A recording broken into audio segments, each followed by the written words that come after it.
Hi అండి అందరికీ welcome back to Hasini Reddy kitchen. ఈరోజు మన కిచెన్లో చపాతీలోకి కానీ జొన్న రొట్టెకి కానీ లేదంటే వేడి వేడి అన్నంలోకి కానీ బెండకాయ గ్రేవీని ఇలా చేసుకొని తింటే చాలా అంటే చాలా బాగుంటుంది. ఈ బెండకాయ గ్రేవీని చేయడం మాత్రం చాలా సింపుల్, ఈజీగా చేసేస్తారు. ఫస్ట్ టైం చేస్తున్న వాళ్ళైనా సరే ఒకసారి ఇలా బెండకాయ గ్రేవీని చేసుకొని తిన్నారంటే ఖచ్చితంగా చాలా బాగుందంటారు. మరి ఈ సింపుల్ అండ్ టేస్టీ బెండకాయ గ్రేవీని ఎలా చేసుకోవాలో చూసేద్దామా. ముందుగా ఇక్కడ నేను 1/2 కేజీ లేత బెండకాయలు తీసుకుంటున్నాను. బెండకాయ గ్రేవీకి మాత్రం లేతవి తీసుకుంటేనే బాగుంటుంది. మామూలుగా చిన్న సైజులో ఉన్న బెండకాయలు అయితే ఇంకా బాగుంటాయి. ఈ బెండకాయలను 2 సార్లు మంచిగా కడిగిన తర్వాత ఇలా పొడి క్లాత్ పట్టి తుడవాలి.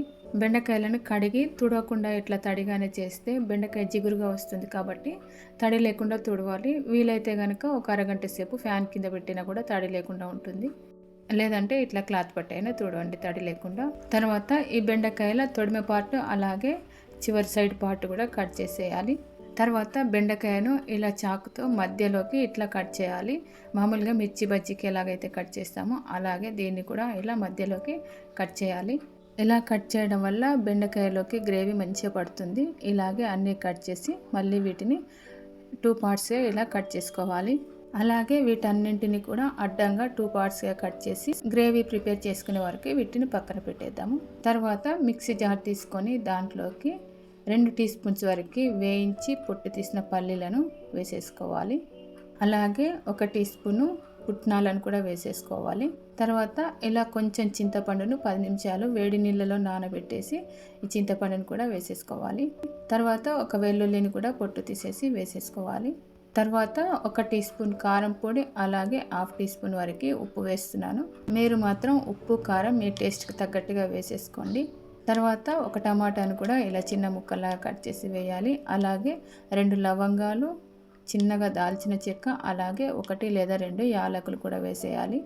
అలాగే కొంచెం ఎండు కొబ్బరి ఇలా 2 ముక్కల వరకు వేస్తే సరిపోతుంది. తర్వాత దీంట్లోకి 1/2 టీ గ్లాస్ వరకు వాటర్ వేయాలి. అలాగే 1 నిమ్మకాయ సైజ్ అంతా ఉల్లిపాయను కూడా కట్ చేసి దీంట్లో వేసేసి మంచిగా మిక్సీ పట్టాలి. ఇలా బెండకాయ కూర టేస్టీగా ఉండాలంటే ఇలా గ్రేవీ ప్రిపేర్ చేసుకుంటేనే బాగుంటుంది. ఈ బెండకాయ గ్రేవీ కోసం మాత్రం అయితే ఇప్పుడు ఈ మసాలా గ్రేవీని పక్కన పెట్టేసి స్టవ్ పైన కొంచెం వెడల్పు ఎక్కువగా ఉన్న కడాయి లేదంటే బౌల్ కానీ పెట్టేయాలి. తర్వాత దీంట్లోకి 40 to 50 ml వరకు ఆయిల్ వేసుకోవాలి.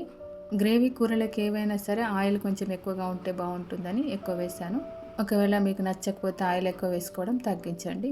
ఈ నూనె వేడైన తర్వాత 1/2 టీ స్పూన్ ఆవాలు అలాగే 1/2 టీ స్పూన్ జీలకర్ర కూడా వేసి ఇవి కొంచెం చిటపట అన్న తర్వాత 4 పచ్చిమిర్చిలను ఇలా పొడవుగా కట్ చేసి వేసేయాలి.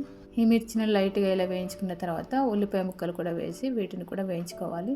ఉల్లిపాయలు కూడా కొంచెం ఎక్కువ ఉంటేనే బాగుంటుంది. తర్వాత కరివేపాకు కూడా వేసి అలాగే 1 టీ స్పూన్ వరకు అల్లం వెల్లుల్లి పేస్ట్ కూడా వేసి ఇవన్నీ కూడా పచ్చివాసన పోయేంత వరకు వేయించుకున్న తర్వాత ఇప్పుడు 1/2 టీ స్పూన్ వేయించిన జీలకర్ర పొడి వేసుకోండి. వేయించిన జీలకర్ర పొడి వేయడం వల్ల టేస్ట్ అలాగే స్మెల్ కూడా చాలా బాగుంటుంది. తర్వాత పసుపు కూడా వేసి అటు ఇటు 2 సార్లు మంచిగా కలిపిన తర్వాత ముందుగా కట్ చేసిన బెండకాయ ముక్కలన్నీ కూడా దీంట్లో వేసేసుకోవాలి. ఇప్పుడు స్టవ్ను మీడియం ఫ్లేమ్లోకి మార్చుకొని ఒక 2 లేదంటే 3 నిమిషాల వరకు ఇలా కలుపుతూ వేయించుకోవాలి.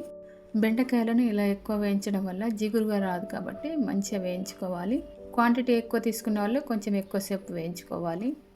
చూడండి, ఇలా అయ్యేంత వరకు వేయించుకున్న తర్వాత మనం ముందుగా ప్రిపేర్ చేసిన గ్రేవీ అంతా కూడా దీంట్లో వేసేయాలి. దీంట్లోకి వాటర్ వేయకముందు మసాలా గ్రేవీ కూడా మంచిగా వేయించుకుంటే చాలా బాగుంటుంది. ఇట్లా మసాలా గ్రేవీ వేసిన తర్వాత కూడా మంచిగా వేయించుకుంటే మసాలా పచ్చివాసన అనేది పోతుంది, కాబట్టి చాలా బాగుంటుంది. తర్వాత 1.5 టీ గ్లాస్ వరకు లేదంటే మంచినీళ్ళు తాగే గ్లాస్తో 1/2 గ్లాస్ వరకు అయినా సరే దీంట్లోకి వాటర్ వేసేయాలి. తర్వాత ఒకసారి మంచిగా కలిపేసిన తర్వాత స్టవ్ని మీడియం ఫ్లేమ్లోనే ఉంచేసి దీనిపైన మూత పెట్టేసి ప్రతి 2 నిమిషాలకు ఒకసారి మధ్య మధ్యలో మూత తీసుకుంటూ కలుపుకుంటూ మళ్ళీ మూత పెట్టేసేయాలి. ఇలా మంట తక్కువగా ఉండి బెండకాయను ఇలా ఉడికించడం వల్ల బెండకాయలోకి గ్రేవీ మంచిగా పోయి మంచి రుచిగా ఉంటుంది బెండకాయ, అలాగే గ్రేవీ కూడా. చివరగా ఇలా పైకి ఆయిల్ వచ్చేంత వరకు ఉడికించుకుంటే సరిపోతుంది. ఒకసారి మీరు బెండకాయని చూడండి, ఉడకనట్టుగా అనిపిస్తే ఇంకా కొంచెం సేపు ఉడికించండి. అలాగే ఇప్పుడే ఉప్పు కానీ అలాగే కారం కానీ టేస్ట్ చేసి చూడండి. ఒకవేళ తక్కువగా అనిపిస్తే కనుక ఇప్పుడు వేసేసుకోండి. నేను వేసిన వాటర్ అయితే కరెక్ట్గా సరిపోయాయి. అలాగే ఈ బెండకాయ గ్రేవీ ఉడకడానికి చాలా టైం ఏం పట్టదు, తొందరగానే ఉడుకుతుంది. అయితే స్టవ్ని మాత్రం ఎట్టి పరిస్థితిలో కూడా హై ఫ్లేమ్లో పెట్టకండి, మీడియం ఫ్లేమ్ లేదంటే లో ఫ్లేమ్లో ఉడికించుకున్నా బాగానే ఉంటుంది. కానీ స్టవ్ మంట ఎక్కువ పెట్టేసి ఉడికిస్తే మాత్రం అడుగు మాడిపోతుంది. కాబట్టి మీడియం టు లో ఫ్లేమ్ వరకు మాత్రమే ఉంచేసుకొని ఇలా ఉడికించుకోవాలి. తర్వాత ఫైనల్గా వేయించిన ధనియాల పొడి వేసేసి మంచిగా కలపాలి. ఒకవేళ ఉంటే కనుక కొత్తిమీర ఆకు వేసుకున్నా కూడా చాలా బాగుంటుంది. ఇంతేనండి, వేడి వేడిగా బెండకాయ గ్రేవీ చేసుకోవడం చాలా అంటే చాలా బాగుంటుంది. ఒకసారి మీరు ట్రై చేసిన తర్వాత ఖచ్చితంగా అంటారు బాగుంటుందని.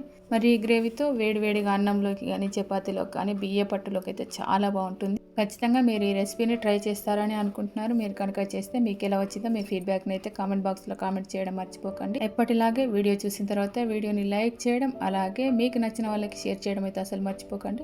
మరిన్ని మంచి రెసిపీస్ కోసం హాసిని రెడ్డి కిచెన్ ఛానల్ని సబ్స్క్రైబ్ చేసి అలాగే పైన గంట సింబల్ కూడా టచ్ చేయండి. ఫైనల్గా ఈ వీడియో చూసిన ప్రతి ఒక్కరికి కూడా చాలా చాలా థ్యాంక్ యూ.